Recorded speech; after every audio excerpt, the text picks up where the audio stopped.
Merci de votre fidélité à la chronique de Patrick Elokala. Bon début de semaine, nouvelle semaine.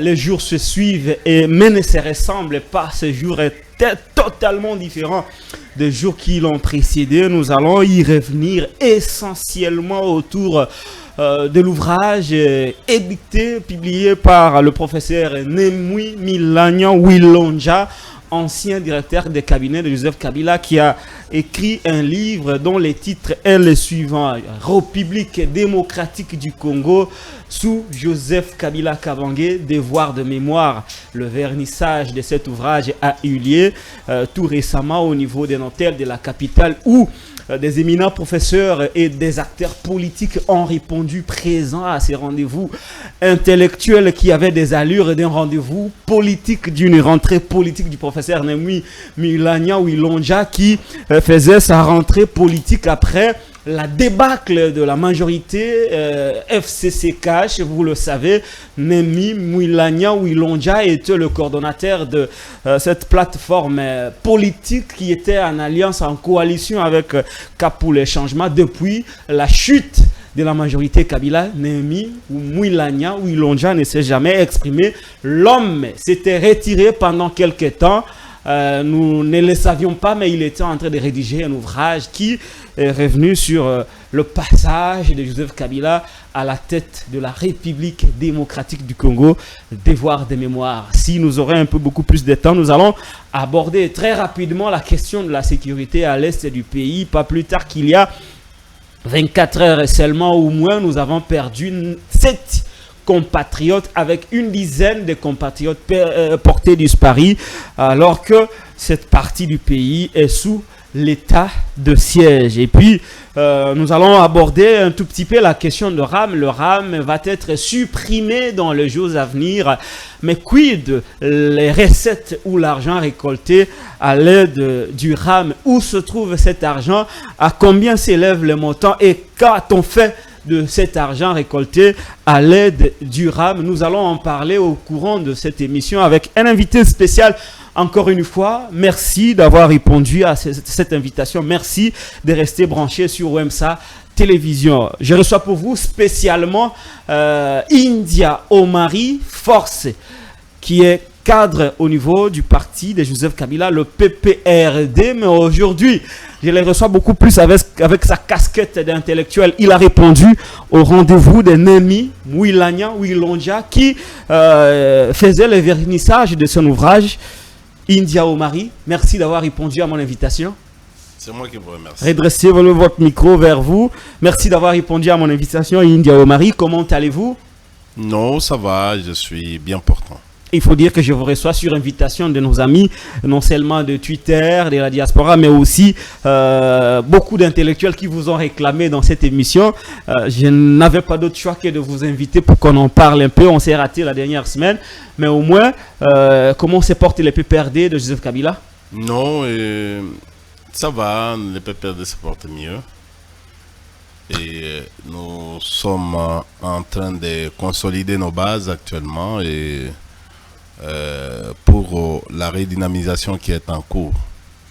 Merci beaucoup, India Omari, communicateur senior du PPRD. India Omari, l'opposition, tout comme à la majorité, la bourgeoisie ne finit toujours pas. Ce n'est pas ça le sujet du jour, India Omari. Mais j'espère que vous avez totalement lu cet ouvrage. D'entrée de jeu, il est difficile de vous demander de résumer un ouvrage d'à peu près 500 pages. Mais je vais vous soumettre à cet exercice de nous donner ce que vous avez pu avoir de cet ouvrage, le contenu en résumé, India Omari. Vous qui avez participé au vernissage de cet ouvrage, je crois que vous avez eu des explications par rapport au contexte de cet ouvrage, par rapport à la titrologie, passez-moi l'expression de cet ouvrage, la République démocratique du Congo sous Joseph Kabila, devoir de mémoire. Vous qui avez participé au vernissage de cet ouvrage, pourquoi République démocratique du Congo sous Joseph Kabila, devoir de mémoire? Écoutez, nous voulons quitter du monde des supputations, du monde sensationnel vers des études, donc en fait, du monde rationnel, du monde véridique, qui vient avec les données, les grandes données de l'État, ou ce que nous avons fait. Vous savez, on est parti d'une logique où certains parlent d'une gestion, d'un bilan qui est totalement négatif. Le bilan qui est, cet exercice, vous savez, dans l'exercice comptable, quand on parle d'un bilan, on voit l'actif et les passifs. On semble nous dire que le bilan est négatif des 18 ans. Or, il y a un passage glorieux que Joseph Kabila a pu faire, qui a fait à ce que aujourd'hui les scientifiques que nous sommes devront de plus en plus éclairer la lanterne des communs et des mortels. Et nous nous sommes lancés dans cet exercice empirique. Et d'ailleurs, c'est historique. L'exercice est historique. L'exercice est aussi empirique pour les fonctionnels. L'exercice aussi est pédagogique. Donc, nous nous sommes lancés à la rationalité pour que les communs des mortels comprennent effectivement,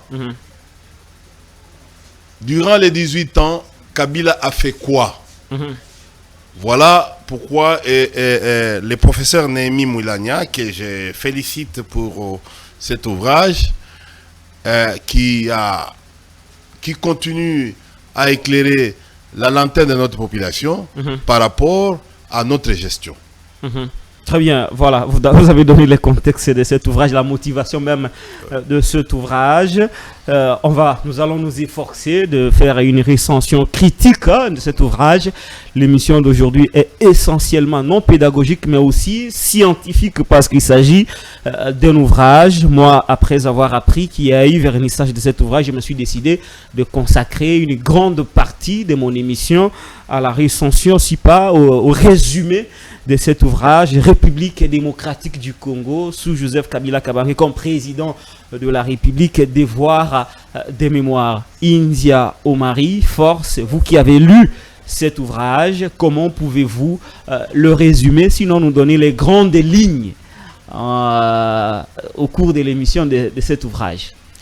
Non, mais je vous ai dit tout à l'heure que non, mais ça c'était les grandes lignes, c'est-à-dire que non, nous avions la narrative concernant l'historique. Nous, comme en fait,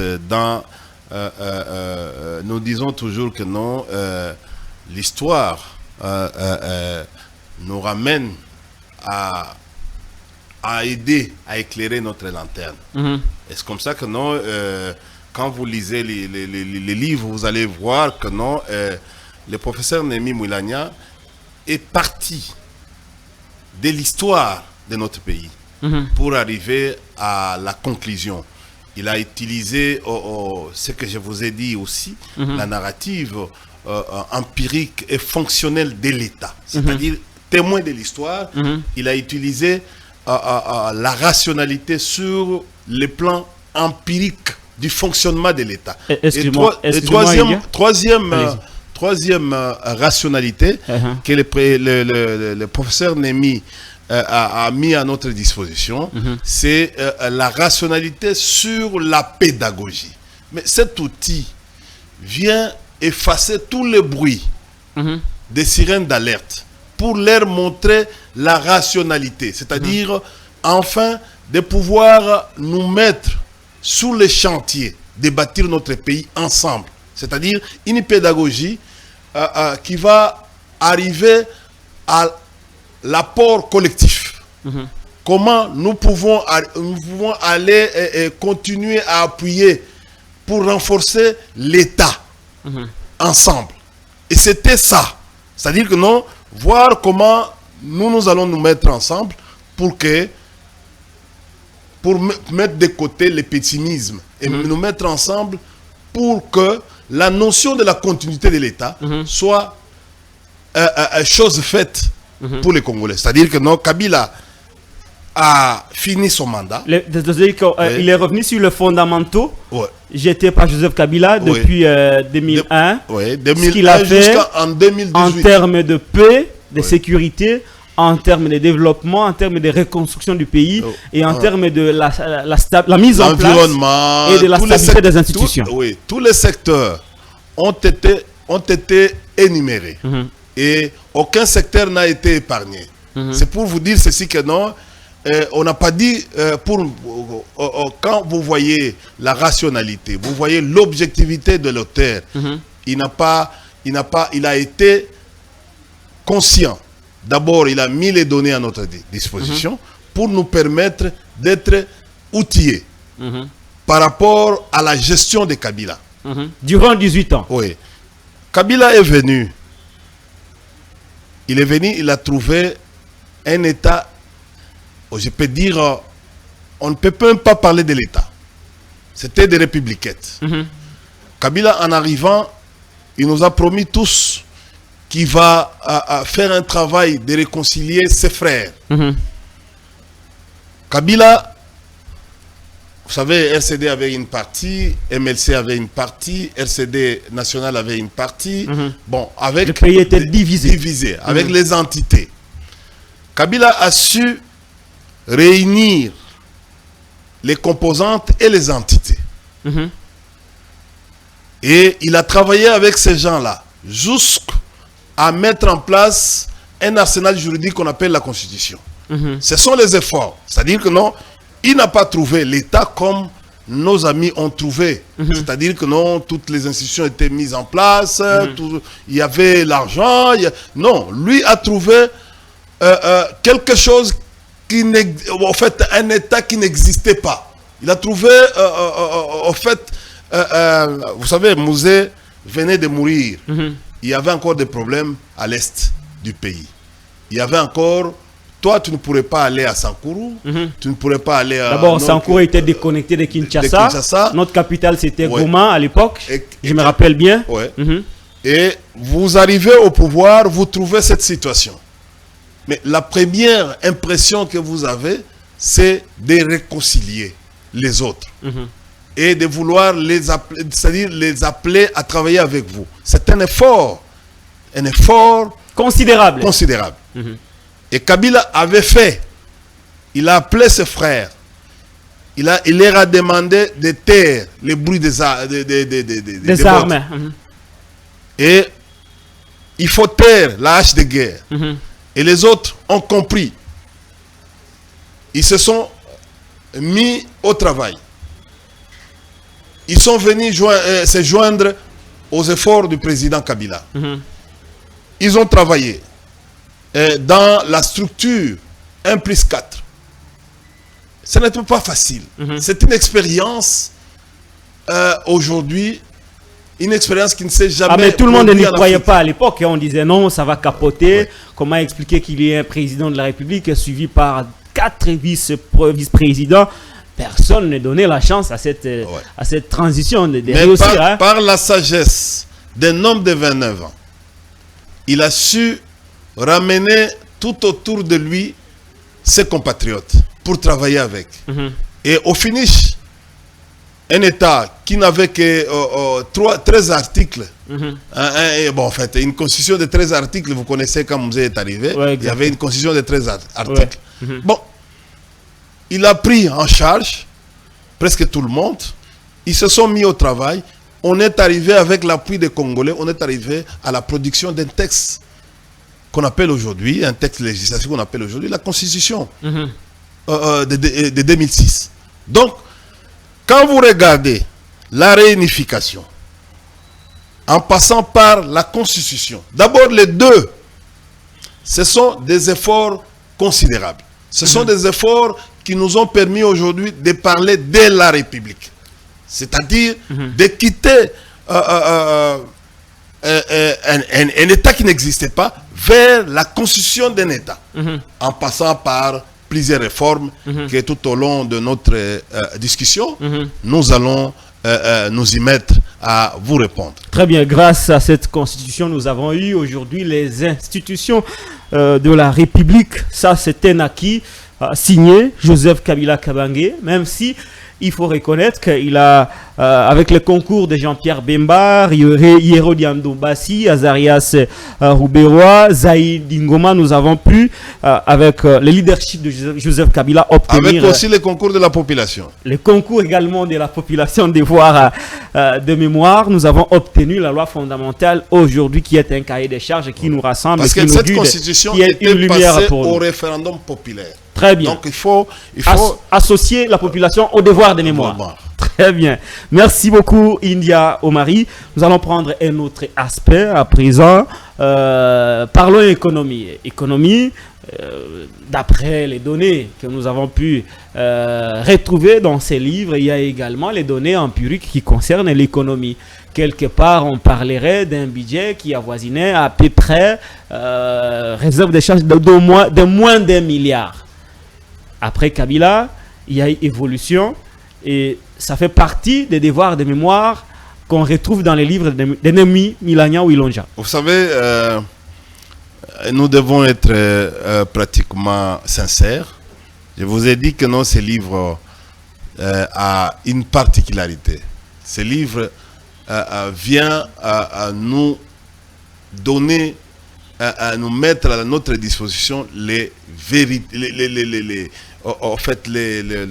les preuves, donc la rationalité. Ce livre vient de nous aider. Et quand je dis au fait que la réserve d'échange à la passation du pouvoir, il y avait au moins 1,3 milliards. Les livres parlent de 1, à peu près 1,3 en fait 1 milliard 300 millions de dollars américains. Millions de dollars. C'est pour vous dire ceci que non, et c'est la rationalité. Ce sont les données qui viennent en fait des services compétents. Que vous savez, Néhémie Moulania était directeur du cabinet. Il vient de vous donner l'expérience que lui a vécue. Je l'ai dit au fait au début de notre échange que nous avions pratiquement en fait une rationalité empirique du fonctionnement de l'État. C'est-à-dire quelqu'un qui a été pendant son expérience, qui a vécu, qui a participé, non seulement qu'il a vécu, il a participé. Oui. Il écrit un livre avec des données et des références. Quand vous regardez les livres, il y a des données et des références. Sur la gestion de l'État. Sur la gestion de l'État. Des références, même statistiques. Donc, qui viennent de la Banque centrale, qui viennent de l'INES, qui viennent des services habilités à faire ce genre d'exercice, ce genre de gymnastique. Donc, aujourd'hui, prendre seulement l'aspect parce que nous avons laissé les réserves. Je crois que non, c'est aller vite en besogne.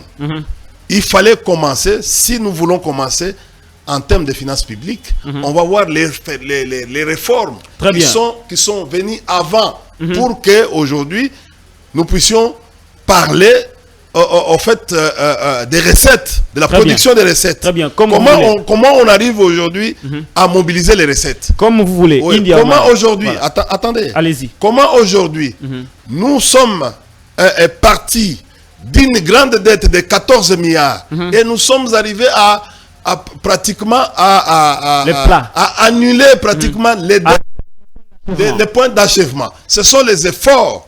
Et comment nous avons quitté le point d'achèvement vers des réformes structurelles qui nous ont permis aujourd'hui qu'on parle des recettes actuellement, en passant par les codes miniers. Donc il faut que ceux qui nous suivent comprennent un peu. Sinon, nous risquerons de commencer la réserve. La réserve, oui. Très bien.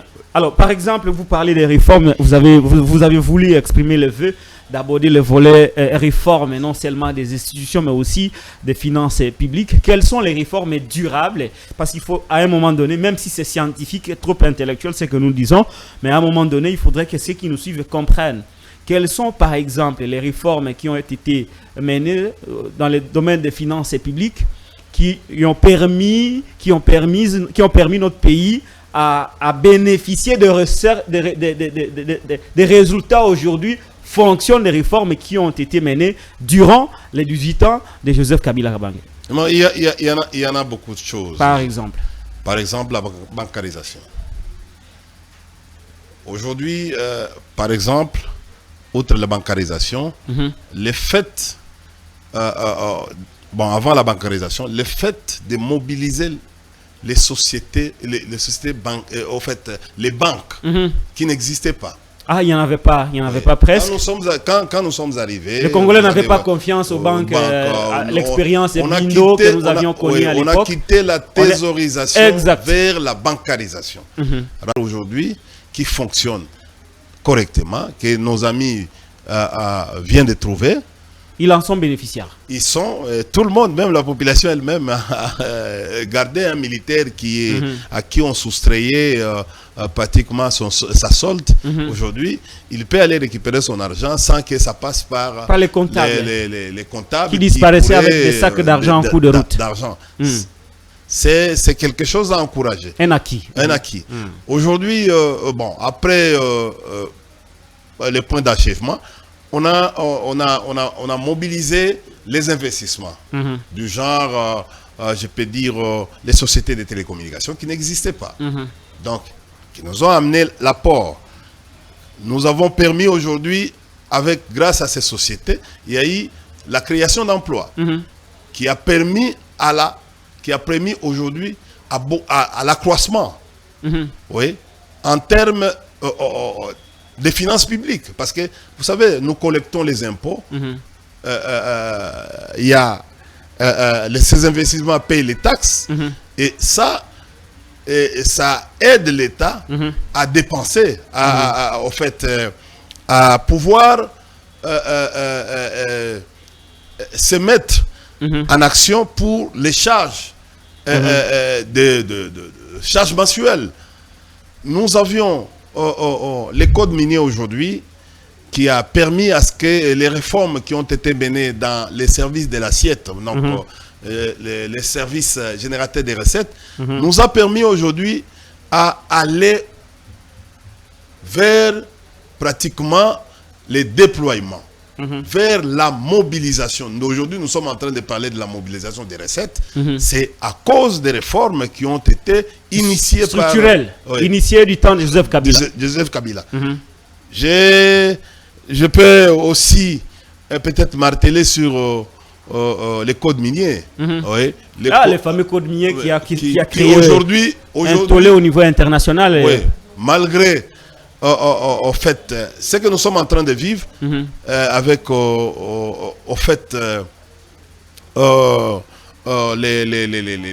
les menaces de la communauté internationale, mais nous sommes de plus en plus, la DGI et les autres services de l'assiette, comme la douane, comme la DGRAD, est en train de bénéficier les recettes pratiquement qui viennent du code minier. Nous avons les codes, nous avons beaucoup de codes des investissements, nous avons des codes forestiers, qui nous permet aujourd'hui de maîtriser l'espace des recettes au niveau environnemental. Nous avons les codes, la loi sur les tourismes qui nous permet aujourd'hui de plus en plus à capitaliser certaines recettes qui n'existaient pas dans les budgets. Nous avons un certain nombre de choses que sur le plan économique, sur le plan financier, Kabila a pu faire. Les codes des hydrocarbures qui a permis aujourd'hui à ce que nous puissions maîtriser le secteur pétrolier. Donc, ce sont des choses qu'il y a de plus en plus. Nous avons la redevance avec la décote tu as vu à un certain moment au niveau de l'économie. Il y a eu un problème de l'affaire de la quotitel, là, de 15 millions, qui a disparu à un certain moment avec l'affaire de la rétrocommission. Donc, au fait, les réformes qui ont été initiées à l'époque de Kabila aujourd'hui ont fait augmenter les recettes. Donc, si aujourd'hui, par exemple, les pouvoirs en place se félicitent de l'augmentation des recettes, il faut relativiser et nuancer, tout en sachant que c'est grâce aux réformes structurelles menées par Joseph Kabila pendant 18 ans qu'aujourd'hui, on peut se féliciter de l'augmentation ou l'amélioration de recettes au niveau du trésor public. Cher frère, ça fait 3 ans, nous sommes en train, ça c'est la 4e année que nous sommes là. S'il faut comparer, faire une comparaison, on ne peut pas avancer dans un pays comme le nôtre si les gouvernements, si l'État n'applique pas, n'initie pas les réformes.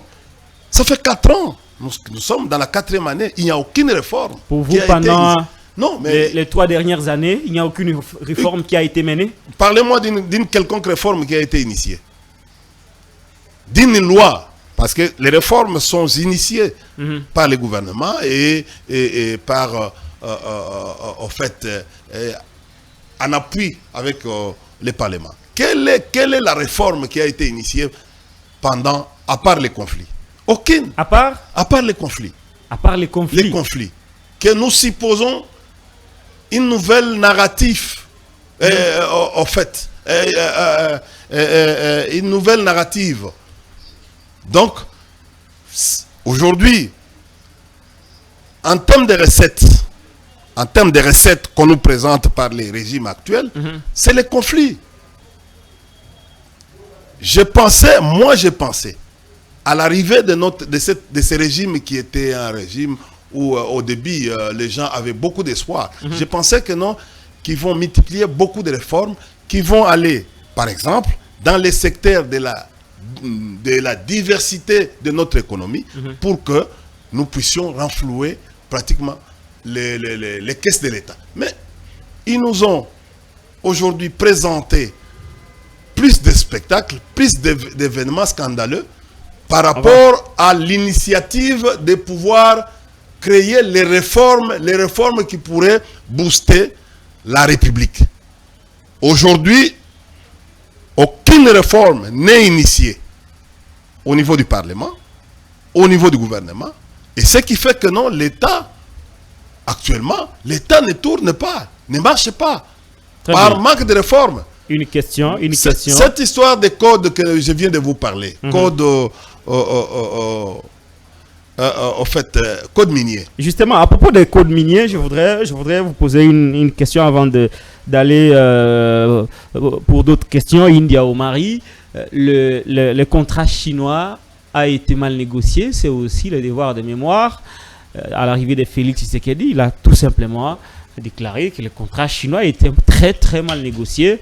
Est-ce que vous pensez que le devoir de mémoire, c'est aussi reconnaître là où les choses n'ont pas marché sous Joseph Kabila, par exemple, dans cet ouvrage, si vraiment le professeur Némi Milania est honnêtement a de l'honnêteté scientifique, quels sont quelques faits que lui a relevés dans son ouvrage qui n'ont pas marché du temps de Joseph Kabila Kabange? Parce que là, il s'agit d'une œuvre scientifique. Non, il a dit, je vous ai dit des approches, de 3 approches. Il a dit qu'il était objectif. Il a dit que non, tout n'a pas marché selon ce que nous on pensait. Il y a eu un certain nombre de choses, par exemple, en termes de, en fait, de l'impunité. Il a été très logique par rapport à ça. Il y a eu impunité. Écoutez, mais c'est un processus. La lutte contre l'impunité, c'est un processus cumulatif. Ne peut pas s'arrêter avec ni notre gouvernement, ni le gouvernement, les régimes de Mobutu, ni le régime de Kabila, ni le régime actuellement, ni le régime qui qui va nous précéder. Mais le problème, c'est quoi? C'est que nous devons nous mettre tous ensemble pour lutter contre les impunités, contre l'impunité, qui est pratiquement notre frein. Si nous voulons aller au développement, nous devons lutter contre ça. L'expérience que nous avons connue hier, nous pouvons l'améliorer. Parce que le travail du professeur Nomi, c'est l'amélioration. Il vous amène à la troisième approche, il vous amène quand il dit l'approche pédagogique. C'est pour vous amener au travail collectif afin d'améliorer ce qui a été comme faille. Très bien. Donc, ici, il a été objectif. Il vous dit que non, écoutez, quand il dit ça a été mal, votre question, que le contrat a été mal. Mais si le contrat a été mal, mais le contrat, on a prévu la révision du contrat. Mais écoutez, ça fait 3 ou 4 ans, nous sommes entrés à la 4e année. Rien n'a été fait. Mais quelle est la révision, en fait, quel est le travail qui a été fait dans le cas de la révision des contrats avec les miniers? Mais on a fait des promesses. Mais ces promesses, jusqu'à aujourd'hui, personne. Le contrat chinois a été même révisé, rappelez-vous, par Kabila. Oui, par la Banque mondiale et les Fonds monétaires internationaux. Il y a eu des discussions au Parlement, rappelez-vous, à l'époque. C'était pour ajuster ces contrats. Donc, ce n'est pas une œuvre parfaite. Même le prof lui-même, ce livre-là n'est pas une œuvre parfaite. Ouais. Nous faisons une recension critique. Pour nous qui sommes pratiquement empiriques, qui sont contemporains, nous sommes contemporains, mais nous pouvons penser, nous pouvons améliorer le travail, mais le travail de l'essayiste qui est Néhémie Moulania. Il a mis à notre contribution son savoir. Et c'est à nous. Et il nous appelle à une pédagogie. La pédagogie, c'est quoi? C'est-à-dire que nous mettons-nous ensemble pour améliorer, dans la continuité, pour pouvoir améliorer davantage le travail de l'État. Et c'est un appel vibrant qu'il a lancé à nous scientifiques de pouvoir améliorer. Et il a fait des perspectives d'avenir par rapport à la gouvernance, par rapport à son expérience. C'est pour cela que nous, on dit devoir de mémoire. On vous parle de la situation que nous avons trouvée, comment nous avons gouverné, nous avons laissé, et les autres peuvent continuer avec le travail pour pouvoir améliorer. Maintenant, si on n'améliore pas, comment on peut parler de l'avancement? Or, l'auteur nous renvoie tous à améliorer le travail, la qualité du travail, pour que demain, écoutez, demain, les choses s'améliorent davantage. Kabila est venu, il a trouvé un pays qui n'existait pas. Ça, vous l'avez dit. Oui, qui n'existait pas. Une question, je peux vous relancer, India Omari. Joseph Kabila avait dit qu'il n'a pas réussi à changer l'homme congolais. Les problèmes de la mentalité, Kabila a échoué. Il a reconnu lors de son tout dernier discours, son adresse à la nation, il avait reconnu qu'il n'a pas pu changer le mental de l'homme congolais. Il s'est plaint aussi de n'avoir pas eu 15 collaborateurs. Félix Tshisekedi de rejoindre Joseph Kabila. Le plus grand défi d'un président de la République, c'est de s'entourer de bons collaborateurs. Néhémie Moulania, qui a fréquenté Joseph Kabila et qui, à un moment donné, a assisté à la passation du pouvoir entre Kabila et Félix Antoine Tshisekedi Tshilombo. Est-ce qu'il a réfléchi en termes de résolution de problèmes par rapport aux problèmes d'entourage? Kabila était Mobutu était mal entouré, Laurent Désiré Kabila mêmement, Joseph Kabila mêmement, Félix et Antoine Tshisekedi aujourd'hui très mal entouré. Est-ce que le professeur Néhémie Moulania a réfléchi à une alternative pour pouvoir donner une solution par rapport à l'entourage de comment un président de la République congolaise peut s'entourer pour réussir son travail, pour améliorer la gestion de l'État? je crois bien que d'autres essayistes pourront s'atteler à la situation. Je crois à un certain moment, Kabila avait dit de la problématique de l'entourage. Petit à petit, tout au long de son parcours, il a commencé à améliorer son environnement. Donc, l'amélioration de l'environnement dépend de la personne. C'est lui qui recrute les gens.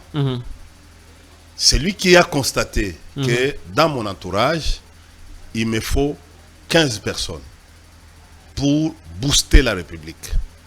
Mais il était presque au fin mandat qu'il a fait ces constats. Donc, il faut d'abord féliciter un homme pareil qui a l'honnêteté scientifique, qui reconnaît que non, il a fallu avoir des gens de qualité tout autour pour aller davantage, aller au-delà de mes efforts. C'est-à-dire les gens qui sont là, qui comprennent et qui savent se mettre au travail pour produire. Et au fur et à mesure, ce constat-là est fait presque à la fin de son mandat. Aujourd'hui, les choses sont en train de changer autrement. C'est-à-dire que non, il y a l'introspection qui a été dans les chefs de la personne qui avait dit qu'il me faut 15 personnes pour aller encore fournir encore beaucoup d'efforts.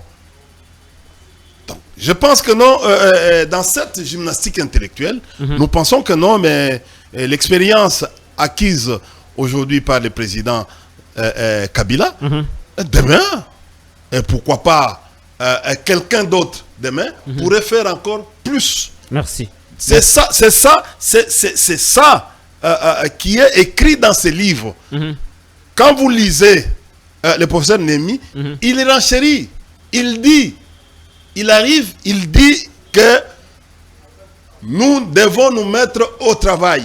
Nous devons faire un effort d'améliorer la qualité de ce que nous sommes en train de faire. Nous devons fournir les efforts et nous ne devons pas être pessimistes pour dire que non, Congo et Kobonga Soute. Et Koufanango. Nous devons avoir l'essence de donner l'espoir à notre population. De dire que non, il y a la continuité de l'État. C'est-à-dire que non, moi je m'arrête ici et vous devez continuer. Vous allez en améliorant. C'est-à-dire que non, c'est ça. Et de dire que l'État est mort, l'État n'existe pas. Bon, ok. Votre préoccupation est rencontrée dans ces livres. On nous appelle tous avec vous d'améliorer notre façon d'agir, c'est-à-dire en quelque sorte une narrative pédagogique. Donc voilà la rationalité, la troisième rationalité du professeur Némi.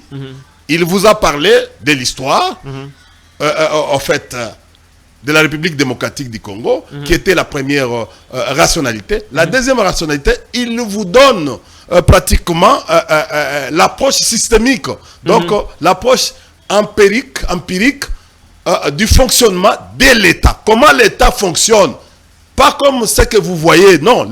Comment la configuration de l'État, comment arriver à structurer l'État. Et la troisième, il vient avec des idées novatrices, c'est-à-dire l'approche qu'on appelle l'approche pédagogique, où il dit on ne peut pas construire ce pays seul. Il faut construire ce pays en associant, en appelant tous les Congolais pour que nous puissions avancer, nous puissions améliorer la qualité du travail, pour que demain, les générations futures, ici, des professeurs Némi, quittent le monde scientifique vers un autre monde qu'on appelle un homme d'État. Donc, il prépare les générations futures. Et pour préparer les générations futures, il vous appelle au travail. Que ce pays, il suffit du courage, il suffit de la volonté et les choses peuvent mieux marcher. Et en avec un accent des réformes, c'est-à-dire en mettant les réformes au premier plan. Parce que ce sont les réformes qui vont faire avancer le pays. Aujourd'hui, nous sommes en train de constater, à la place des réformes, le pays est en train d'assombrir. Le pays est plus dans les conflits, justement à propos de dans ça, l'initiative des réformes. India Omari, justement à propos de ça, respirez un tout petit peu. Je vais vous relancer.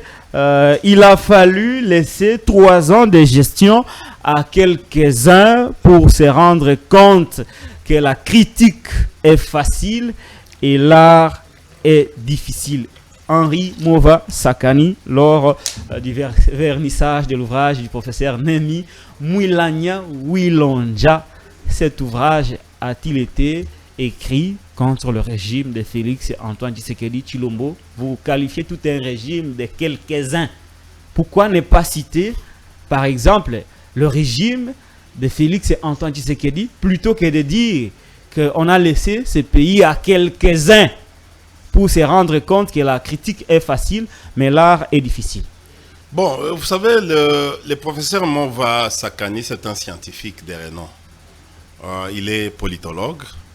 Vous savez, nous avons toujours dit dans nos langages de tous les jours qu'un politologue a aussi un sens d'humour. Et d'ailleurs, l'humour accompagne nos hypothèses, accompagne un politologue dans une narrative, surtout d'explication. Effectivement, il a voulu lier l'utile à l'agréable en voulant prendre les cas, parce que c'est dans l'objectivité. Aujourd'hui, vous êtes sans ignorer que le pays n'a ni boussole, ni programme économique cohérent. Et aujourd'hui, quand vous voulez aller en profondeur, vous allez voir que non, après les coups d'État institutionnels, c'est-à-dire on est venu faire le tabula rasa des institutions qui ont aujourd'hui amené les pays à l'alternance pacifique, vous allez vous rendre compte que le professeur Mova a raison. Sur le plan scientifique, il a raison. Pourquoi j'ai dit qu'il a raison? Il a raison, pourquoi? Parce que nos amis devaient venir améliorer ce que nous n'avons pas fait. C'est l'appel même du professeur Nemi. Mais on se rend compte qu'il y a une exagération. Il y a même les pires. Quel est le secteur qui vous a émerveillé depuis que ce régime est là? À part les conflits, la gestion des conflits. Quand vous regardez aujourd'hui, cette gestion des conflits a commencé d'abord au parti qu'on appelle l'IDPS. Donc, les cadres entre eux, les militants entre eux. Vous savez, en politologie, il est évident, il est important aussi, les gouvernements. On calque les modèles de gouvernement au travers d'un parti politique. C'est les mêmes cadres-là des partis politiques qui sont souvent envoyés pour travailler dans les institutions étatiques. Mais quand ces partis-là ont des germes de conflictualité, ont des germes conflictogènes, mais je crois que non, ils vont répercuter ces germes au niveau des structures étatiques. C'est ça que nous sommes en train de voir aujourd'hui. Donc les désordres qu'il y a à l'IDPS, c'est exporté vers la gestion de l'État. C'est ce que vous voulez dire. C'est ça que nous sommes en train de vivre. Écoutez, dans la praxis politique, on n'a jamais vu une majorité qui s'est mise au cours d'une législative. C'est une innovation que nous avons connue ici en République démocratique du Congo. Et ça viole les prescrits des lois. Mais pour l'IDPS, c'est normal. Et rappelez-vous que s'il faut rentrer en arrière, on nous parle à l'IDPS qu'il y a un mandat spécial. Qui est même on qualifié d'illégal. D'illégal. C'est-à-dire que non, l'illégalité au sein du parti politique a été transposée au niveau des structures étatiques. Donc vous avez vu à un certain moment, l'IDPS contre l'Assemblée nationale, où on a fait partir Mabunda. L'IDPS contre les Sénats, on a fait partir Tambo Mamba. L'IDPS, d'abord ça a commencé, l'IDPS contre les cours et tribunaux. Rappelez-vous, sur le plan juridique aujourd'hui, nous avons presque plus de 500 députés. Parce qu'il y a eu des députés qui ont été au fait, qui ont été proclamés par la Cour constitutionnelle. Puis la Cour a révisé ses propres arrêts. Or, s'il faut aller pénétrer nos lois, on dit les arrêts de la Cour sont inattaquables. Sont opposables à tous et inattaquables. Voilà. Même exécutoires. Donc, pour eux, c'était normal dans ce régime où nous avons trouvé un arrêt qui est révisé par en fait, c'est compliqué. C'est vraiment compliqué. Écoutez, nous sommes arrivés aujourd'hui. Ce conflit-là est arrivé aujourd'hui jusqu'à paralyser les institutions provinciales. Aujourd'hui, les assemblées provinciales et les gouvernements provinciaux, il n'y a pas d'harmonie. Oh, mais comment on va aller, le micro vers vous, comment on va aller au développement à la base si ces entités décentralisées n'arrivent pas à se mettre d'accord sur le processus de développement autocentré que nous souhaitons tous. Donc voilà, les IMER aujourd'hui conditionnent la gestion de l'État. Et voilà l'explication. Tout ça, vous allez le retrouver dans ces livres de Némi Moulania qui nous conseille et comment nous pouvons nous comporter quand on est pratiquement dans les structures de l'État.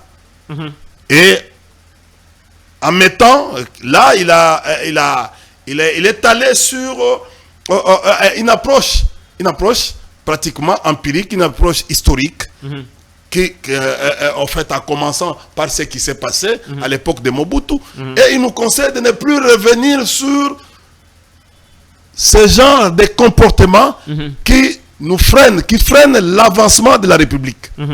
Très bien, merci beaucoup India Omari. On va clôturer avec ce sujet, il nous reste pratiquement 8 minutes. On va clôturer avec la recension critique de l'ouvrage du professeur. Vous pouvez le brandir pour que les gens regardent, observent. Alors, d'Éric Lunkeba, mon réalisateur, prenez un très gros plan de cet ouvrage. La République démocratique du Congo sous Joseph Kabila Kabange comme président de la République et devoir des mémoires. Un ouvrage signé le professeur Némi Moulania Wilonja. Le vernissage de cet ouvrage a eu lieu le week-end dernier au niveau de Pullman Hôtel. Nous avons reçu India Omari qui est suffisamment revenu sur les tenants et les aboutissants de cet ouvrage. Je vous le recommande vivement. Et moi, je demande une copie au professeur Némi Moulania Wilonja, une copie sur laquelle il va apposer sa signature pour que moi aussi je puisse lire de fond en comble cet ouvrage, cette œuvre scientifique qui mérite d'être lue, commentée et même critiquée. On va changer de sujet. Et d'ailleurs, la critique, c'est la critique positive que nous sommes en train de rechercher pour que s'il y a des contradictions, que nos détracteurs écrivent un autre ouvrage pour répondre. Parce que il est essentiellement aujourd'hui dans le monde scientifique. C'est comme ça que les choses se font. Voilà, c'est-à-dire que en fait, que nous ayons cet esprit de compétition, cet esprit de donner de la vérité. Aujourd'hui, la vérité de Kabila est étalée sur cet ouvrage de Némi Moulania, où les gens vont avoir les véracités sur tout ce que vous voyez en termes visibles et tout ce que vous voyez en termes immatériels. C'est-à-dire que non, en fait, les idées de Kabila par rapport à son idéologie, qui est la social-démocratie. Et vous allez le retrouver dans même chose avec l'UDPS. Oui, la doctrine de Kabila par rapport au patriotisme rénovateur. Vous allez retrouver la doctrine qui marche avec toutes les idées, les 5 chantiers, tout ce que nous avons eu comme nous avons eu à produire, vision, ouais. les œuvres, les acquis, au fait qui sont les ponts qu'on a érigés de part et d'autre, les routes, au fait, vous allez les trouver ici. Les idées sont ici. Donc, comment nous attendez la critique du camp adverse par un ouvrage écrit qui démontre noir sur blanc Kabila a échoué. L'aspect économique, l'aspect financier, l'aspect environnemental, l'aspect, au fait, tous les aspects, l'aspect sécuritaire. Tout y est ici.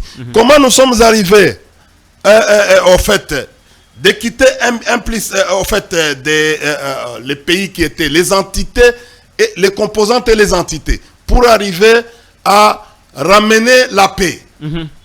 C'est ici. Comment nous sommes allés à Sun City? Comment nous sommes mobilisés pour aller et ramener les gens ici, travailler avec. Tout est ici. Comment nous sommes arrivés à vaincre les M23? Comment nous sommes arrivés à chasser Moutebuti?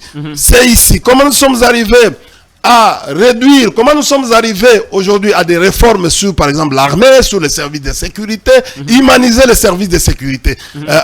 L'humanisation des services de sécurité a commencé avec Joseph Kabila. Effectivement. Mais on nous a dit sous Félix, c'est Félix qui a humanisé les services de sécurité. Qu'est-ce qu'il y a d'humanisation? Les cachots secrets ont été fermés, par exemple. Mais au fait, l'autre là, François, il est où? François Béa. Il est au parquet ou bien? On va écoutez, non, je vais te dire, Tchalamouana était parti où? Donc, il y a des choses, au fur et à mesure, nous, à l'époque, nous avons détruit les cachots de la DEMIAP, et certains cachots. Mais vous savez, dans ce genre de choses, il y a toujours l'excès des zèles. Il y a une bonne volonté, mais il y a toujours excès des zèles. Parfois, c'est l'information qui ne passe pas à temps. En fait, à l'autorité, qui fait à ce que, en fait, certains responsables arrivent à se méconduire. Donc, des dérives. Oui, des dérives. Donc, nous pensons que notre appel, qui est un appel pratiquement pédagogique, pourra mettre d'accord les uns et les autres, afin de pouvoir améliorer pratiquement les leaderships. Ici, nous parlons de l'amélioration du leadership. Le leadership actuel, il est comment? Le leadership actuel, il est comment? Non, il y a un problème. Sans polémique. Hein. Il y a un problème. Martin Fayulu a dit que le leadership actuel est défaillant. J'ai dit. Nemi Ouilanya, ils l'ont déjà dit que le leadership est comment? Comment il a décrit le leadership actuel? Nous sommes très sportifs actuellement. Mais c'est que vous devez... Mais il y a des failles quand même dans le leadership. Il y a beaucoup de failles. Il y a beaucoup de... C'est-à-dire nos amis commettent beaucoup de fautes. Et je crois que non, la campagne sera chaude. Pourquoi? Parce que la chance que nous avons... L'une des fautes, c'est aussi le RAM. Le RAM, on a promis la suppression du RAM. Oui. Je me posais la question. Qui va commencer quand? Qui va commencer au mois de mars. Exact. Donc on continue encore. On ne connaît pas le montant d'argent qui a été collecté avec le RAM. On ne connaît pas ce qu'on a fait de cet argent. On ne connaît pas où il se trouve. Mais on nous promet quand même de supprimer le RAM. Comment vous avez analysé la question? Ce sera la dernière question que je puisse vous poser. Et puis on va clôturer l'émission. Mais c'est terrible, cher ami. C'est ce que nous sommes en train de vivre avant d'aller passer par en fait, les phénomènes RAM. Je vais aller, par exemple, par... cette affaire d'expropriation d'une maison, d'une citoyenne congolaise qui a acquis une maison légalement. Vous savez, si vous allez dans les domaines de l'État, il y a les domaines, les biens privés de l'État et les biens publics. Même les biens publics, si l'État comme les stades martyrs, si l'État décide aujourd'hui, ou les camps Kokolo, il y aura à un certain moment, l'État peut décider de déclasser les camps Kokolo et attribuer les parcelles et déplacer les camps Kokolo ailleurs. Parce que comme ça se fait dans d'autres cieux, il peut attribuer les parcelles aux particuliers. L'État a cette capacité. L'État peut venir exproprier votre propre parcelle pour faire une route. Mais seulement, il faut indemniser. Mais ici, c'est un domaine privé de l'État. Comment ça se passe? Quand vous regardez... Allez rapidement, on est à la Voilà, fin. quand vous regardez Kalina, c'était une cité de blancs dans les temps. Toutes les maisons en ville, ce sont des maisons appartenant à l'État. Ce sont les biens qu'on a cédés aux particuliers, moyennant la vente. C'est comme le véhicule, quand la présidence est arrivée, la nouvelle présidence est arrivée, il a déclassé les véhicules neufs qui étaient à la première rue pour les vendre aux particuliers. Et pour les vendre aussi, par exemple, aux agents de la présidence, aux nouveaux conseillers. Mais ça se fait. Le ministre qui est en charge peut le faire. La même chose aujourd'hui. Olive Lembe a acheté légalement cette maison, détient les certificats d'enregistrement après un jugement en bonne et due forme. Mais quand on veut aujourd'hui ravir, comme on avait fait à l'époque, à un certain moment, c'est Zoé. On est venu le déguerpir. Quand ils se sont rendus compte que nos Zoé avait tous ces papiers, ils ont commencé à demander pardon. Donc, nous nous Parce que retrouvons... Maman Olive va présenter tous les documents à l'État. Mais prouve noir sur blanc qu'elle a acquis cette maison légalement. Mais si l'État congolais est en difficulté ou a des problèmes, l'État congolais peut s'adresser à la justice. C'est la première des choses. Un ministre ou un ministère ne peut pas se substituer au rôle de la justice ou faire lui-même sa propre justice. C'est faire justice. Comme nous sommes en train de voir, vous réquisitionnez les militaires à la place de la police. Ça a été fait chez Zoé. Même chose chez Maman Olive Kabila. Ce n'est pas normal. Elle a des documents reconnus par l'État. Cette femme a des documents. Elle a acheté le jour où, regardez les avenues d'Oranger. Monsieur Bahati, la maison là, de Monsieur Bahati, c'était une ancienne maison de l'État. Merci. Les maisons qui sont alimentées, ce sont des anciennes maisons de l'État. Mais ils ont acquis légalement s'ils ont des documents aujourd'hui. Quand vous dites les maisons qui sont alimentées, vous parlez de qui exactement? Mais écoutez, je parle de maisons qui sont aujourd'hui, qui sont attribuées aujourd'hui dans la partie limitée. Merci beaucoup. Ce sont des maisons. Mais si ces gens-là, si ces propriétaires, si ces nouveaux propriétaires détiennent des certificats d'enregistrement, ils ont des jugements dûment signés au fait par la justice. Comment vous, ministre, vous pouvez, ou vous, autorité, vous pouvez aller léguer cette maison-là, ou ce bien-là particulier, à quelqu'un ou à faire un don? Merci beaucoup. Pour revenir au fait... non, on a fini. Pour revenir... On n'a même pas une seconde de plus, on est arrivé à la fin. Quelques secondes, peut-être, c'est pour revenir... On est arrivé à la fin, on va perturber le programme. Après moi, il y a un autre programme qui arrive. Je suis obligé de vous couper. Quelques secondes. Allez-y. Ta question, c'était... Le RAM. Les RAM. C'est une escroquerie, pure et simple. Voilà. Et aujourd'hui, nous, population, nous disons, d'ailleurs, on continue à percevoir les RAM. Merci. Moi, aujourd'hui, on m'a encore récupéré. On m'a coupé. Merci. Nous sommes en train de dire, cette suspension-là, ce n'est pas la première fois. On parle de la suppression. Non, rappelez-vous que non, on avait déjà suspendu. Merci. Oui. Et puis, aujourd'hui, nous sommes en train de demander à l'État de nous rembourser notre argent. Merci. Le message est passé. India Omari, merci d'avoir répondu à mon invitation. Nous avons parlé de la recension critique de l'ouvrage du professeur Némi Mouilania Wilonja, La République démocratique du Congo sous Joseph Kabila, Devoir des mémoires.